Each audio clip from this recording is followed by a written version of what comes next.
सुप्रभात प्यारे बच्चों, आज मैं पुनः हिंदी की पूरक पुस्तक कृतिका भाग 2 के पाठ साना साना हाथ जोड़ी के 6वें मॉड्यूल के साथ प्रस्तुत हूँ। इसके पहले आपने इसके पहले से लेकर 5वें मॉड्यूल में यह सुना और देखा पढ़ा कि लेखिका जो इस पाठ का नाम साना साना हाथ जोड़ी एक नेपाली प्रार्थना गीत के आधार पर रखती हैं, अपनी सिक्किम की राजधानी गंगटोक की यात्रा का वर्णन करती हैं। इस यात्रा के दौरान उन्होंने गंगटोक शहर के रात्रि के दृश्य का वर्णन किया और उसे मेहनतकश बादशाहों का शहर कहा।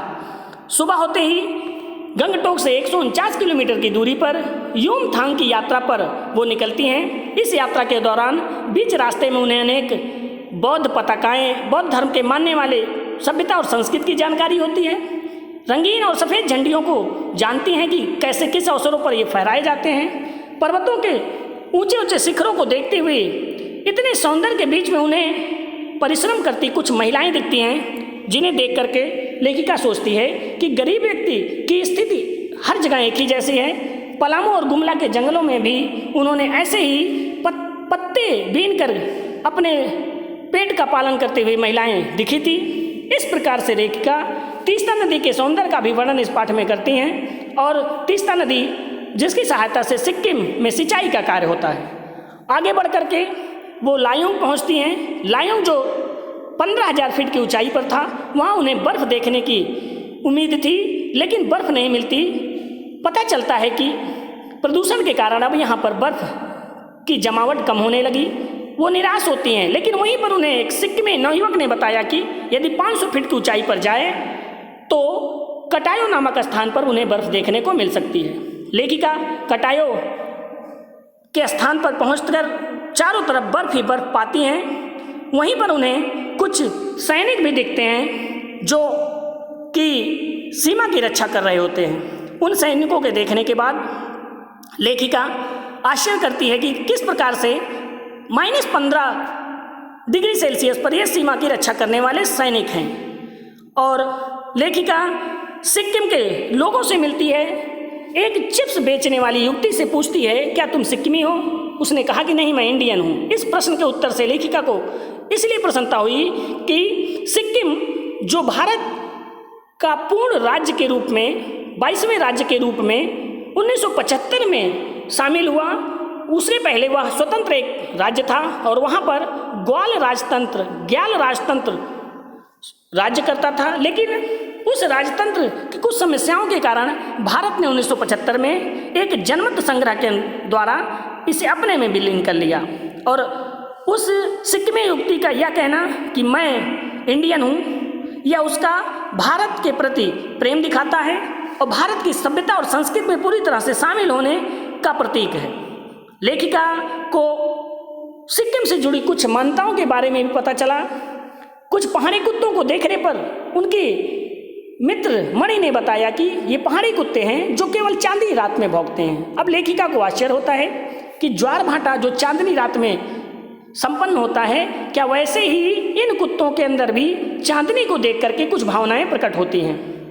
साथ में उनके मित्र जितेंद्र नार्गे ने बताया कि ये एक स्थान है जहाँ पर गुरु नानक की थाली से कुछ चावल छिटक कर गिरे थे और अब जहाँ चावल गिरे वहाँ चावल की खेती होती है। यानी लेखिका जब वापस लौट रही थी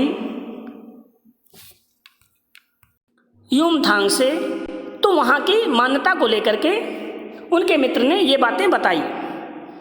इसी प्रकार लेखिका ने जब पूछा जितेंद्र नार्गे से कि क्या तुम लोग इतने सौंदर्य वाले स्थान पर रहते हुए गंदगी नहीं फैलाते हो? तो जितेंद्र नार्गे ने बताया कि ये 1 किलोमीटर का जो क्षेत्र है, ऐसा माना जाता है यहाँ देवी देवताओं का निवास है। वास्तव में इस स्थान का नाम खेदुम था। लेखिका को जितेंद्र नार्गे ने बताया कि इस खेदुम में यह लोगों की मान्यता है कि ये जो पहाड़, पर्वत, नदी, झरने हैं, इन सभी में देवी देवता रहते हैं और जो इन्हें गंदा करेगा उसकी मृत्यु हो जाएगी। लेखिका को ये बात समझ में आ गई कि यदि लोग प्रकृति में आस्था मान लें, ईश्वर का प्रतीक मान लें उसे, तो उसका सम्मान करेंगे, उसका संरक्षण करेंगे, उसे बचाते हैं। इसीलिए यह गंगटोक शहर इतना सुंदर है, ऐसी मान्यता के कारण ही। गंगटोक कहते हुए लेखिका को जितेन नार्गे ने कहा कि मैम ये गंगटोक नहीं, इसे गंतोक कहते हैं, जिसका अर्थ होता है पहाड़। इस तरीके से ये मान्यता यहाँ पर है और लोग इसे ईश्वर का अवतार मानकर पूजा पाठ करते हैं। तो उम्मीद करते हैं कि इस पाठ का पूरा सारांश आपको स्पष्ट रूप से ध्यान होगा, समझ में आया होगा कि किस प्रकार लेखिका सिक्किम की राजधानी गंगटोक की यात्रा पर निकल करके रात्रि के दृश्य के साथ बीच रास्ते में लायुंग तक के सफ़र और यूमथाक के सफ़र के बीच की कुछ चीज़ों का वर्णन करती हैं, पर्वत पहाड़ प्रकृति के बारे में बताती हैं, बीच में प्रदूषण की समस्या पर भी विचार करती हैं, महिलाओं की स्थिति पर भी विचार करती हैं, बच्चों के परिश्रमशील कठिन शिक्षा पाने वाले जीवन के भी बारे में बताती हैं। और आगे इस पाठ के अंत में उनके मित्र नार्गे ने बताया कि सिक्किम जब भारत में मिला तो उसके कई वर्षों के बाद भारतीय सेना के कप्तान शेखर दत्ता ने इस स्थान को टूरिस्ट स्पॉट बनाया और आज भी ये रास्ते बनाए जा रहे हैं जिससे लोग यहाँ आ जा सके। लेखिका सोचती है कि कटायों में कोई भी दुकान ना होने से ही वहाँ पर प्रदूषण नहीं फैला, लोगों का आना जाना कम रहा, इसलिए कटायों में दुकान ना होना ये उसके लिए वरदान ही है। और ये जो रास्ते बनाने की बात है, मनुष्य तो हमेशा नई खोज में लगा ही रहता है और इसी खोज के नाम को ही जिंदगी कहते हैं। तो बच्चों, ये पाठ यहीं पर समाप्त होता है। उम्मीद करता हूँ इस पाठ के मुख्य भाव आप समझ गए होंगे। आइए कुछ प्रश्नों के साथ आपका मूल्यांकन करते हैं। पहला बहुविकल्पी प्रश्न है, खेदुम से जुड़ी कौन सी लोक मान्यता है? लोक यानी लोगों के बीच में कौन सी मान्यता है? का विकल्प है गुरु नानक की थाली से चावल छिटक कर बाहर गिरे थे। खा विकल्प है गुरु नानक ने यहाँ युद्ध किया था। गा विकल्प है नानक जी ने यहाँ धर्म का उपदेश दिया था। और अंतिम विकल्प घा है नानक जी यहाँ लोगों को खेती करने की शिक्षा दी थी। तो बच्चों, जितेन नार्गे ने बताया कि यहाँ चावल की खेती करने के पीछे मानता है कि गुरु नानक की थाली से चावल छिटक कर बाहर गिरे थे, इसलिए उत्तर का सही है। दूसरा प्रश्न, पहाड़, नदी और झरने आदि को लेकर सिक्किम के लोगों का क्या विश्वास है? इनके लिए किसी चिंता की आवश्यकता नहीं। खा, इनमें असुरों का निवास है, असुर यानी दानव।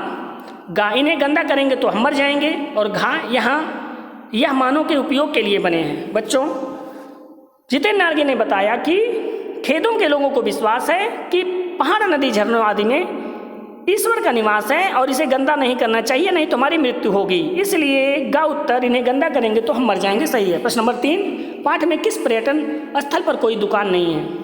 लेखिका कटायों जब पहुंचती है तो उसे कोई दुकान नहीं मिलता और कटायों में बर्फ भी मिलती है, इसलिए कि वहाँ प्रदूषण का स्तर कम था, इसलिए घा उत्तर सही है, कटायों। प्रश्न नंबर 4, साना साना हाथ जोड़ी का अर्थ है? पहला विकल्प का मुझे तुमसे प्यार है।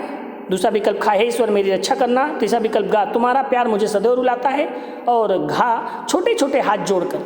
बच्चों, इस पाठ में कई पंक्तियां, नेपाली पंक्तियां दी गई हैं जिनके अलग अलग ये अर्थ हैं, लेकिन इन सभी विकल्पों में साना साना हाथ जोड़ी का अर्थ होता है छोटे छोटे हाथ जोड़कर, यानी घा विकल्प सही है। अब कुछ प्रश्न हैं, इन प्रश्नों के माध्यम से आप अपना मूल्यांकन करेंगे, अपने विचारों को इन प्रश्नों के माध्यम से व्यक्त करेंगे। प्रश्न नंबर 1, इस प्रश्न को आप कॉपी में लिख करके इसका उत्तर लिखेंगे। प्रश्न नंबर 1, कटायों में किसी भी दुकान का ना होना उसके लिए वरदान है। इस कथन के पक्ष में अपनी राय व्यक्त कीजिए। अब स्वयं समझिए, यदि दुकानें नहीं हैं तो लोगों की भीड़ नहीं होगी, लोगों का आना जाना नहीं होगा और कम से कम प्रदूषण होगा, जो प्रकृति के संरक्षण के लिए अच्छा है। प्रश्न नंबर 2, लौटती यात्रा के समय जितेन ने गुरु नानक और खेदुम के विषय में क्या बताया? पढ़ा आपने कि चावलों के बारे में चर्चा हुई, खेदुम में जो मान्यता है कि ईश्वर का निवास है, इन सब बातों को आप इस प्रश्न के उत्तर में लिखेंगे। प्रश्न नंबर 3, पर्वतीय क्षेत्र के लोगों की प्रकृति के प्रति आस्था पर्यावरण संरक्षण का संदेश देती है, आप इससे कहाँ तक सहमत हैं, स्पष्ट कीजिए। पर्वतीय क्षेत्रों में प्राकृतिक वस्तुओं में ईश्वर का अवतार मानना, ईश्वर का निवास मानने से लोग उसके प्रति आदर का भाव रखते हैं। कुछ लोग भय से उसे नष्ट नहीं करते, इसलिए वह वस्तुएं, वो प्रकृति की चीज़ों के संरक्षण होता है, वो बचती हैं, पेड़ पौधे लोग नहीं काटते, ईश्वर को मान करके, तो निश्चित है कि यदि आस्था में धर्म का समावेश हो तो प्रकृति का संरक्षण और अच्छे से हो सकता है। प्रश्न नंबर 4, मेरे लिए यह यात्रा एक खोज यात्रा थी। लेखिका के इस कथन की विवेचनात्मक समीक्षा कीजिए। लेखिका इस यात्रा के दौरान एक अलग तरीके की सभ्यता संस्कृति की जानकारी पाती है। धर्म के बारे में भी जानकारी मिली, बौद्ध धर्म की चर्चा हुई सिक्किम में, वहाँ पर महिलाओं की स्थिति को भी देखा, पर्वतीय पहाड़ी क्षेत्रों भौगोलिक क्षेत्र को भी देखा और अपने देश के सैनिकों के बारे में भी देखा। तो निश्चित रूप से उसे अनेक क्षेत्रों में जो ज्ञान प्राप्त हुआ उसके लिए यह एक खोज यात्रा थी, एक नए जानकारी देने वाली यात्रा थी। इसलिए इस प्रश्न के उत्तर में उसने कहा कि मेरे लिए यह एक खोज यात्रा है। आप इन संकेतों के आधार पर इस प्रश्न का उत्तर देंगे। तो बच्चों, उम्मीद करता हूँ कि ये वीडियो आपको पसंद आया होगा। अब किसी नए पाठ के नए टॉपिक के साथ फिर मिलते हैं। धन्यवाद। जय हिंद।